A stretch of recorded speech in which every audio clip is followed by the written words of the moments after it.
Ауруханаға барсаңыз, алдыңыздан дәрігер емес, робот шықса, өзіңізді қалай сезінер едіңіз? Қытайда робот дәрігерлер жұмыс істейтін аурухана ашылып, күніне 3000 науқас емделіп жатыр екенміз. Бұл рас па? Видеоны бөлісіңіз, лайк басыңыз. Қазір бірге талдаймыз. Қытайдың Цинхуа университетінде ашылған AI Agent Hospital үлкен тіл үлгілерімен басқарылатын жиі агенттерін жаттықтыруға арналған виртуал симулятор.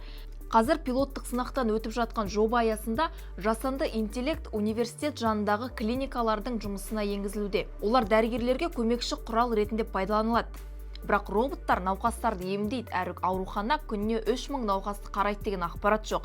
AI Agent Hospital 26 сәуірде іске қосылды. Ашылу туралы баспасөз релизінде де роботтардың емдейтіні туралы сөз айтылмаған. Бұлай адасуға жоба туралы ғылыми жұмыста жиі дәрігерлер деген терминнің қолданылу себеп болса керек. Цинхуа университетінің өкілдері әңгіме жиыды аурухана жұмысына енгізу жөнінде болып отырған баса ескерткен.